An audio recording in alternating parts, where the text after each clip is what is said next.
Hi everybody! As the title says in this vlog, yes, my channel got terminated. But then, I eventually got it back. And this will be the Philippine version of this vlog. And I'm going to incorporate Tagalog. And if I'm going to speak in Tagalog, I'm going to place some captions over here or anywhere else in this video. What happened to my YouTube account? So, that includes my channels, my YouTube channels, and all of my YouTube account. So, on April 5th, 2022 at 5 in the afternoon, I received this message. So, ayan guys, yung message is stating that YouTube is now removing my YouTube account permanently, as in permanently. So, I could no longer use yung product ng YouTube. So, I can no longer use, access, or even create new channels. It's because my YouTube account is already been taken down by YouTube. So, anong naramdaman ko? So, how yung initial reaction was that I was so shocked. I became so slightly depressed.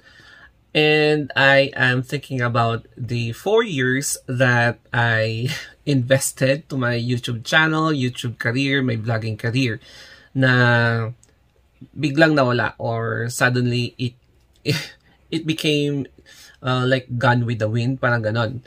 And my mind was not on my normal state na. I was not thinking well during that time. And then I start searching. I start searching for answers, and what I discovered, such as typing how to recover your terminated YouTube account.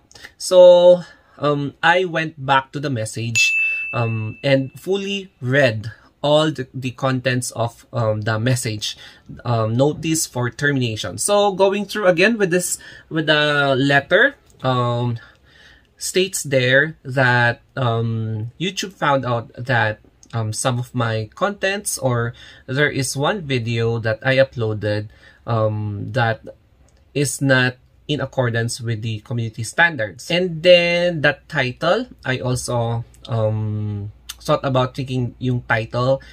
It's because YouTube has an automated algorithm. So they will be indicating words or phrases that might cause intimidation, harm, or psychological uncomfortability, mga ganon. That is against the YouTube community standards. And then, I realized na sayang na lahat ng mga products na i-review ko pa. Sayang din yung drone na nabili ko. And I kept thinking I should move on with my life because I am no longer expecting that I could recover my YouTube account. And I am now thinking about concentrating on my main work as a nurse in the hospital. So one day after my YouTube has been suspended or has been terminated, I received this message unexpectedly. So, ayan po yung message stating that after carefully reviewing your appeal, we concluded that your content did not violate the community standards. Therefore, we are now going to reactivate your account and it is now operational. So, ayan guys, yung nakasulat sa message. Yung first sentence lang ang nabasa ko. So, alam ko na positive yung response ng YouTube habang naka-duty. But then, hindi ko binasa because I'm attending some patients. So, after nagawa ko na yung mga routine, so binasa ko siya, and I'm very delighted to receive this message na finally, I could vlog again, I could continue what I'm doing. So, hindi na masasayang yung mga nabili ko. I can continue sharing my memories, memorable na experiences sa YouTube channel ko. And, moving forward, I am now going to share with you yung mga tips how to recover your terminated YouTube account basing from my experience, my actual and real experience na na-terminate ang kanyang channel. Number 1, make an appeal. So, in this message, yung termination message over here, may makikita kayo, you will be seeing at the bottom of the message that stating na if you think the termination of your account was made by a mistake, you could appeal here. So, there's a highlighted color blue na parang word na if you're going to click it, you're going to another page na you're going to indicate your reason. So, another picture over there. So, mapupunta kayo dyan. You're going to be here in this page. Ayan, correct my English na lang. And then, in here, I'm going to indicate the link in the description below. So, tignan nyo na lang yung description. So, that's the first step. Make an appeal. Use your email address.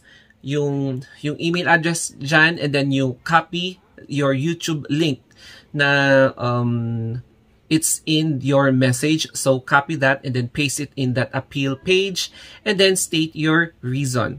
So in my own case, I stated 2 reasons.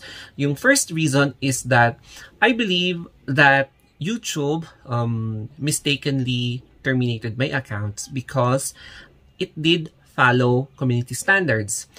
If pertaining to the products that I review, I always ensure that all products are not prescribed, are not sold illegally.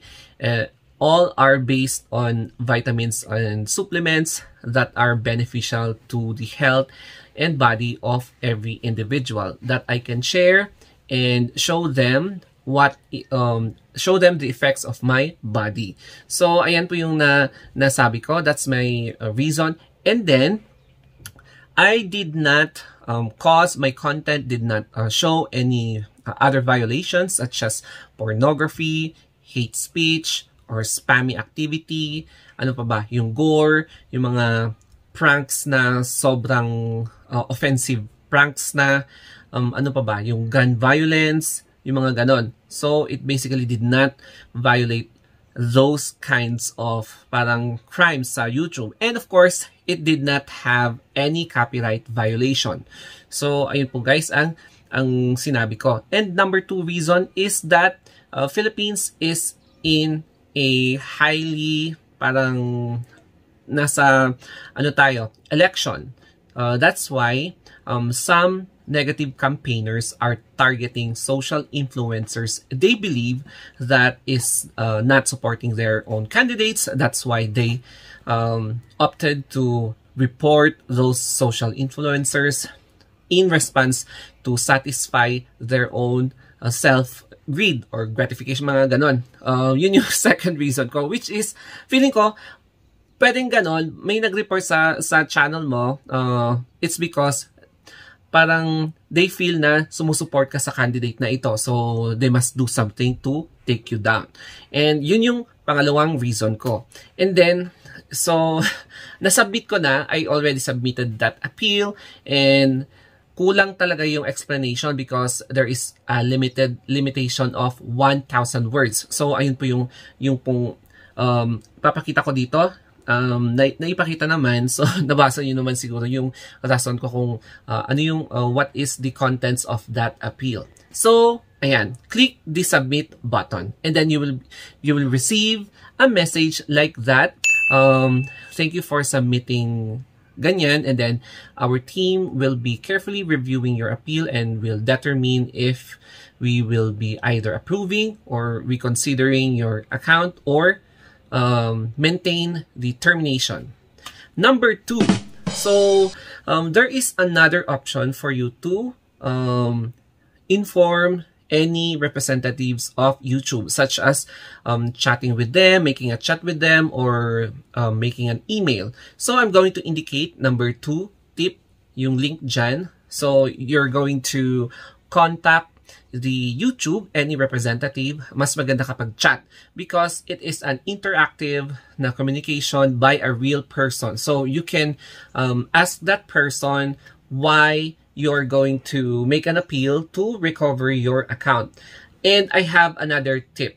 So, syempre, after having a conversation with that person, you must realize what are those parang yung parang nagawa mong mali. So, you're going to think about what are the things that you really actually violate, if there is, or made a mistake regarding the title, contents, or the description. So, you must think, how are you going to explain that? So, mas maganda na lang na you're going to apologize and you're going to admit it, and the most important thing is you're going to say that syempre, we all commit mistakes. We are willing to learn. We are willing to make it up with our mistakes. Syempre, human lang tayo, and learning is a continuous process. So, yun ang dapat gawin nyo. Don't ever use your pride. Don't be aggressive when making an appeal. Be humble when making an appeal, and when you're going to chat with the YouTube representatives, kasi they are already receiving hate messages from other people with strong personalities. So may dadagdag ka pa, and you will further aggravate their anxiety level. Syempre, kasi they're dealing with people with parang nagagalit na anger people why their channel got terminated. So, yung pang third naman is reach out to Twitter, YouTube's Twitter. So, you're going to open your Twitter, or if you don't have a Twitter, make a Twitter. If you already have a Twitter, then go to your Twitter and then make a tweet. You tweet team at YouTube and YouTube. So you can state there that hello YouTube, my account. So you state your account, the link of your YouTube channel got terminated. However, I believe I did not commit any violations. So please, Team YouTube, can you please check and make a review on my channel? So magtitweet kayo ng ganyan sa YouTube using anong tawag dito, yung YouTube and Team YouTube. So you're going to mention these two accounts in order for them to in order for you to have their attention to make a reply to you. So ayan, you're going to make an appeal for them, and they will check. So they will determine if your channel is indeed made such violations, or your channel will be reinstated. And then yung pang fourth is to go to YouTube forums. So Google forums, you will be seeing people with similar cases that their YouTube channel got either terminated or suspended. You should also make a storyline and then the reason why your YouTube should be reinstated or recovered. So ibig sabihin, don't only concentrate on making an appeal. You should also chat with YouTube representatives, contact them through Twitter, and of course make a forum. So I'm going to have another link below for you to reach out with their forum of YouTube for you to gain their attention. And then pang fifth. So I'm not sure if this the fifth tip or sixth tips. The other tip is go to Reddit. So if you're not familiar with Reddit, it's like another social media application that is popular sa Western countries. Popular siya sa US. It's popular in Canada, or it's even popular in Mexico. So since Google is an American-based company, I'm not correct me if I'm wrong. So Reddit users, they have multiple active users. And mag-message ka sa Reddit, you can state your situation, your willingness to change or to improve the way you create contents, such as those. And you must state your reason, and then you must have to gain attraction. I mean, tama ba yung grammar ko? So, nabubulo na ako. Basta mag-go lang kayo sa Reddit because Reddit is also helpful for you to gain attention sa mga naka-online na YouTube na personal.